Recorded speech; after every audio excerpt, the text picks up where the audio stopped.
Hello and welcome to the Shiny New Object podcast. My name is Tom Ollerton. I'm the founder of Automated Creative, the fastest way to scale, test and learn from your performance ads. And this is a podcast about the future of data-driven marketing. We've been doing this podcast for about 7 years and it's brilliant. It's so much fun to speak to marketing leaders about their vision for this niche within our niche. And this week is no different. I'm on a call with Johann Wrede, who is CMO at UserTesting. Johann, welcome to the podcast. And for anyone who doesn't know who you are, could you give us a bit of an overview of your career? Well, thanks, Tom. First of all, I'm thrilled to be here. Thanks for having me. My overview of my career, real short. I started as a coder, wound up 15 years at SAP, which is where I grew into a marketer, and I've had a couple of CMO jobs prior to this one. Now I'm the CMO at UserTesting. And how did that happen? How did you, being like code a little comfortable, little corner coding stuff, and come into the nebulous, ephemeral world of marketing? How did that crossover happen? These two things have a lot more in common than most people think, but it was actually kind of a slow journey. It was a slow burn. I went from writing code to being in pre-sales, being in sales, being in go-to-market product launches, and had the opportunity to dip my toe in the marketing pond and discovered that it's really fun to be creative. Hold on, see, that's even more weird. So you were a coder and then you went into sales. I've never heard of. Yeah, I've done most go-to-market jobs in my career in some way, shape, or form. But how did you coding one day and then someone said, right, you're selling? How did that work? How did that transition So happen? I went, wow, this is going back a million years. I worked for a British company called Dialogue. I was hired to rewrite a search algorithm. I did that. They thought it was going to be a full-time thing. Turned out to be 9 weeks later. I was like, okay, I'm done. Now what? They asked me to implement a CRM system. So I implemented Clarify Salesforce automation. This is like really old times back in the Clarify versus Siebel days. And then I got a call from a recruiter saying, hey, they're looking for a sales engineer position. And I said, what's that? And they said, well, it's like being a consultant, but you're helping sell the product. And I thought, well, that could be fun. So I took the job and learned how to do solution selling, and then eventually made the transition into sales, and then went on from there. Brilliant. That is so unusual. Trust me. So you've done as you said, you've done all of the positions, give or take, within go-to-market. So what has been your biggest mistake in that? What's been that mess up where you're like, oh, I wish I hadn't done that, but you're glad you did now? Well, I've got a long list of mess ups in my career, but I think the one that stands out to me was in 2014. I was already in a marketing role, and this was early in my career as a marketer. And we were building a campaign. And at that time, I was at SAP, and we kind of built one, maybe two big campaigns per year for the business unit that I was in. And we decided to tie it to the Olympics because it was an Olympic year. And so we spent months building this really beautiful campaign, months, and over $1 million of invested into the build on this campaign. And it was probably the worst performing campaign I've ever created in my career. We ran long on the build. The audience was oversaturated with Olympics everything, so they could have cared less. The regions who were meant to be using their budget to run these campaigns were so starved of content while we were building, that they used their budget to go and build stuff instead of running the stuff that we were meant to be building. So then by the time we were done, they were like, we've already built stuff. And so I think we made every mistake that you could make in that process. And I learned so much about speed and agility and understanding that it's not just serving the market, it's serving the different parts of the marketing organization. And it taught me to be cautious with themes, right? Like, you think it's a good idea to attach to the big mega trend until everybody's saturated with the megatrend. Trying to build something that's big and beautiful and fits together perfectly, it's overrated. Speed and agility, getting things out faster, succeeding and failing faster, but in smaller increments, is better. it helped me really design an operating model that I use to this day and the marketing orgs that I lead that is really centered around smaller campaigns, always iterating, moving more quickly, getting things into the marketplace. Taught me a lot. Taught me really. It taught me how to be a better marketer. So my next question, as you know, is what is your best advice to become a better data-driven marketer? But I kind of feel that like I want to hear what is that solution? What is that playbook that you have that you've taken on all these different organizations? Well, it's it's so the playbook is really around, again, smaller campaigns, lots of smaller campaigns. So not just running one thing and running it all year, but rather looking at the different themes and topics that matter to your buying audience and then executing quickly, targeting smaller groups of people with very targeted messaging around the pain points that they have, and doing it quickly and iterating, figuring out what assets are performing and retiring the ones that aren't, and don't take forever to build something and then try to run it forever. Move quickly, and so and then build an organization that's designed around that. So you have a build team that's iterating on the things that they're building, and the run team is constantly optimizing channels and providing feedback to the build team and creating a virtuous cycle. And again, built around speed and agility and coordination between those two so that the run team isn't off building their own things because the build team isn't feeding them what they need. And then the build team isn't building things that aren't needed because they're not getting the input and the feedback on what's working and what's not working. Well, that logic is very close to how we think at Automated Creative, but you'd be amazed how few people even think like that, let alone be able to pull it off. Well, that's what you get when you put a coder with an engineering mindset in charge of marketing. So to actually answer your question about the better data-driven marketer, I think the key really is invest in the infrastructure for data you trust and make sure you have one set of numbers that you align with the rest of go-to-market.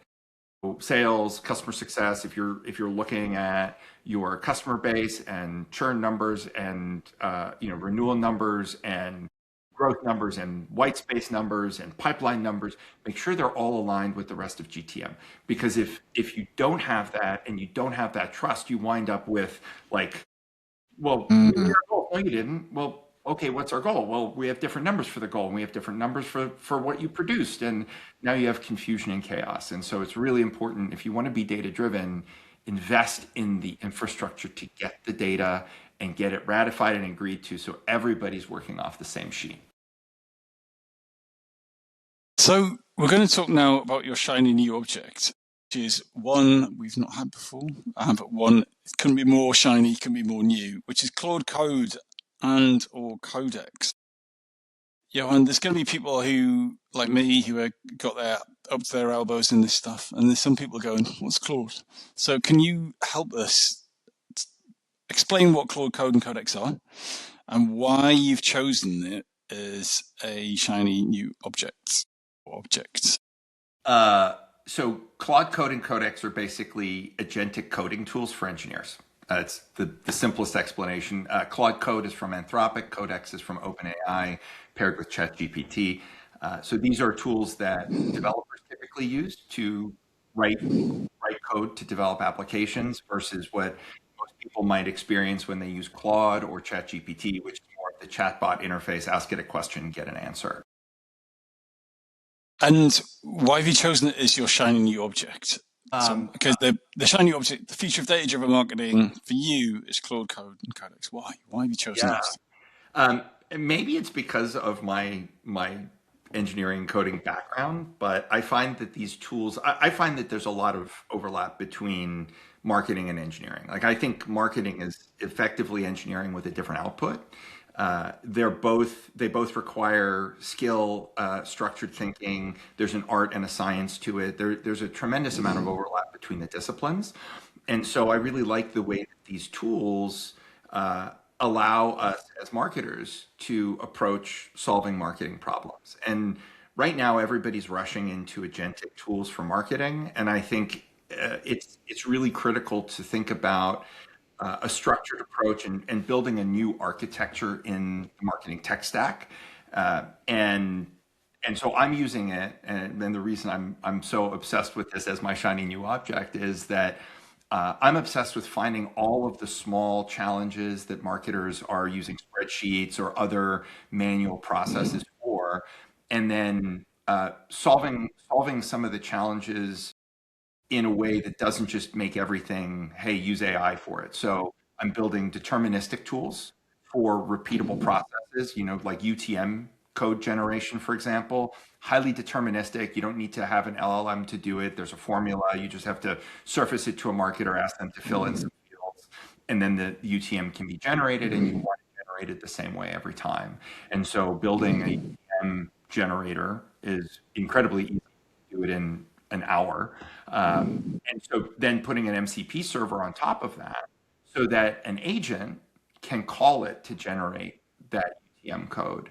And then having these wrapped LLM tools as a second layer where you can create more structured generation so that if you need something that is iterative versus deterministic like a UTM code, if everybody just goes to their Claude or their ChatGPT or their Gemini, the context is different. Like if you and I gave ours the same prompt, same, we would get different results. So building wrapped LLM tools allows us to inject much more context and structure into the way that the prompts work and allows us to get more consistent generative output.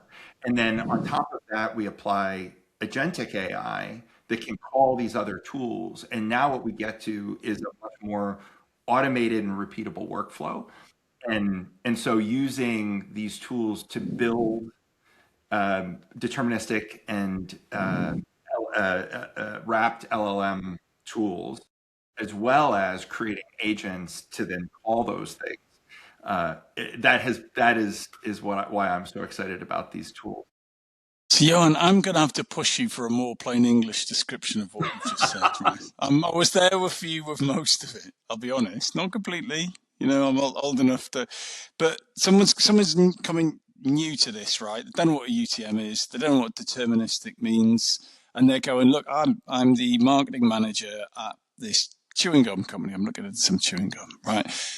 Like Johann, he's clearly miles ahead of everyone. But what do you mean? How do I start? Why is this of immediate benefit to me, the marketer, who's got a boss breathing down the neck, going, "Why aren't you AIing everything and getting rid of the agency?" Yeah. So if we start from that premise, right? Why aren't you AIing everything and getting rid of the agency? Typically, what we're talking about there is agentic AI. So effectively having bots that are running around doing things that humans might have done in the past.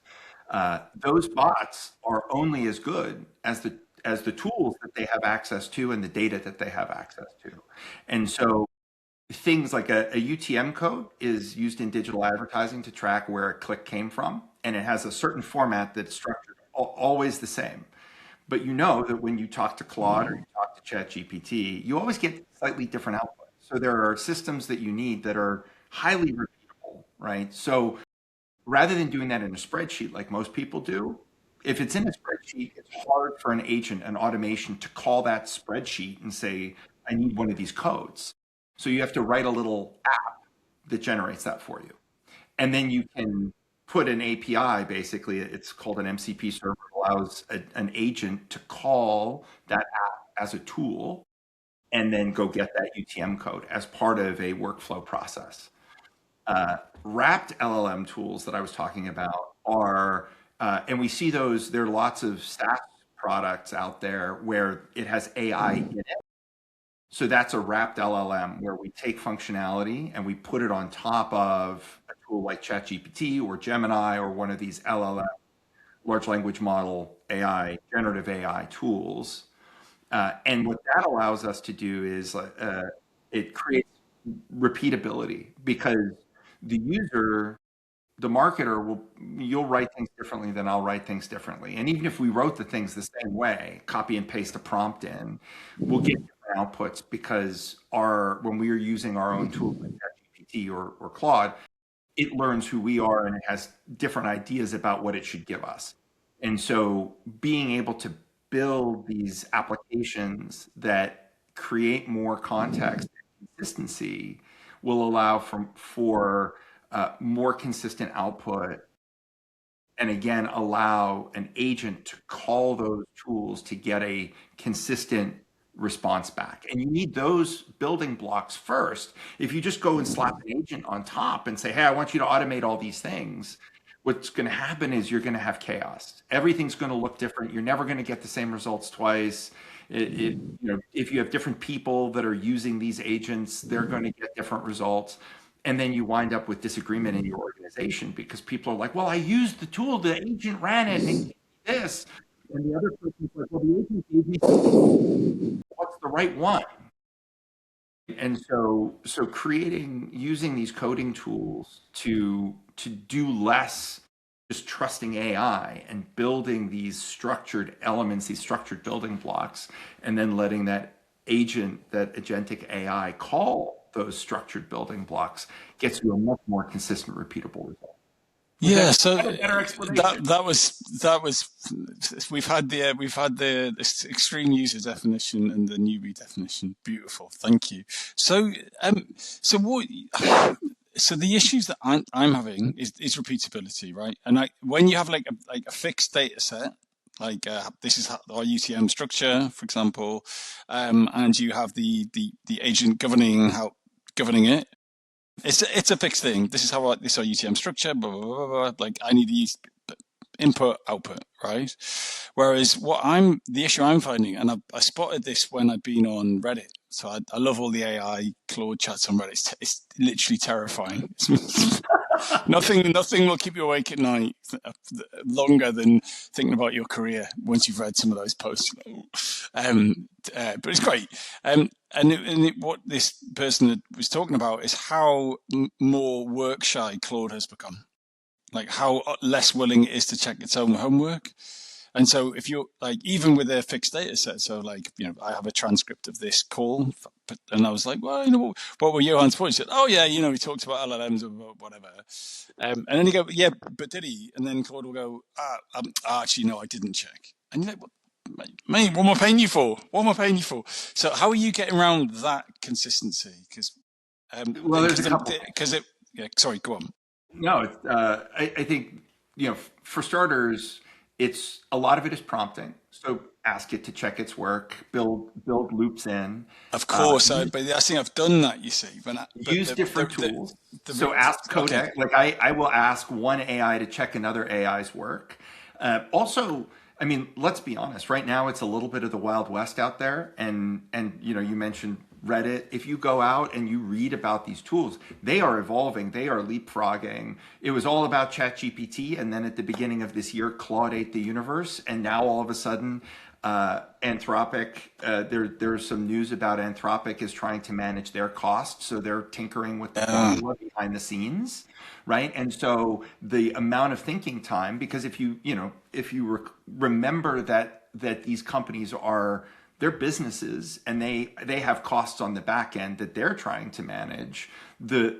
Every millisecond of extra compute winds up piling up into a lot of additional cost. And so, I think that's where you see all the recent Reddit threads and Instagram reels about, has Claude lost its mind? I think a lot of that is attributed to some tinkering they're doing on the back end, but that's why, I believe it's important to subscribe to all of these tools right now and make your workflows independent of the tool so that you can pull it out, replace it with a different tool, see if you get a better result. But that's also why I'm a big believer in build applications that don't require AI in order to do things that are highly repeatable and structured. I think one of the big mistakes that I see right now, marketers are using ChatGPT or Claude or whatever for everything. They go to there and they're like, oh, I want this, and analyze this data, do all these things. I'm like, well, you don't need to analyze the data. What you're actually asking for is a formula. Like, help me build a formula and then put the formula in your Excel spreadsheet and pull it down the column and get your answer. Don't ask it to calculate the answer and populate the spreadsheet, right? And I think that's where we have to get better at identifying the use cases and what types of AI use is appropriate and when. And that brings me back to why Claude Code versus Claude, right? I want to build things that are reusable and appropriate, as opposed to just asking the LLM to do everything. Saves me on tokens, and it also improves the quality of the output regardless of these tools. But you can always ask Codex to check Claude Code's output, debug, do code reviews. You can do the same thing, ChatGPT, hey, I got this from Claude, can you give it a review and give me feedback, get a second opinion, ask both tools to review the same transcript and look at the two highlights that they put together, and then, human in the loop, right? Review it. So Johann, I could go in so many different directions here, and we've run out of time. So I've got one question left for you. So I can't get away from the argument that AI is being completely subsidized by the big players at the minute, right? All of that compute, so no one's making any money. Everyone's losing money. Everyone's losing money faster than anyone's ever lost money. Right? Reminds me of the .com days. I came into this industry just after that, but it's like, random numbers. Someone said that on Anthropic's most expensive product, they still lose 20% or something. ChatGPT, burning. Everyone's burning money. Someone said ChatGPT is a website. So it's a money pit with a website built on top. Right, so you and I, you doing your Claude Code, and I'm using it all the way across my work and the business, and it's fun, if not frustrating. But it's pretty close to free. It's not far off free, right? But no one's making any money. Someone's going to have to make some money, so the price is going to go up, right? Or it's going to get worse, right? Less compute power, go through your usage in a heartbeat. So. I'm no economist, but that day is coming. What happens then? I think this is it. So first of all, if we look back, so many industries, so many businesses have started that way, right? There's the free period where the VC guys provide a lot of money.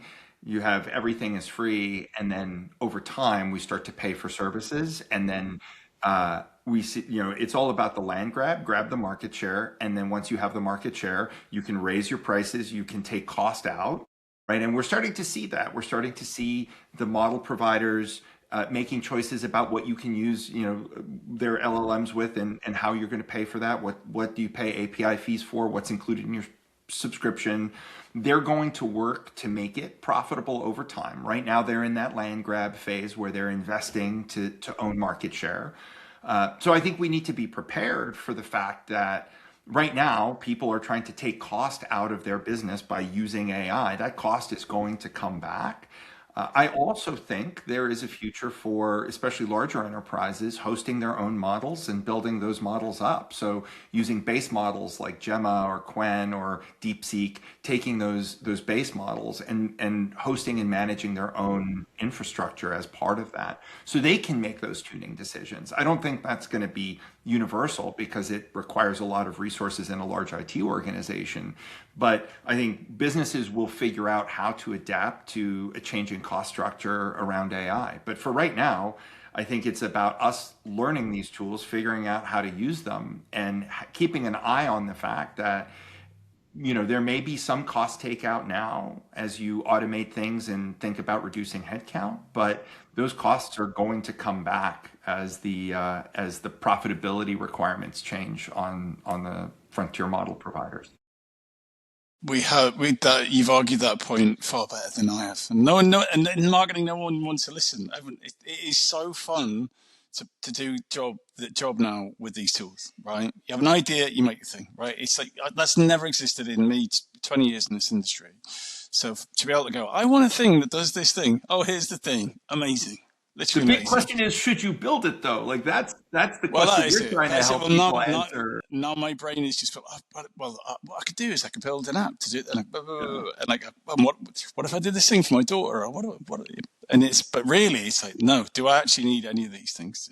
And that's the question we're trying to help companies answer, is like, do your customers actually want these things?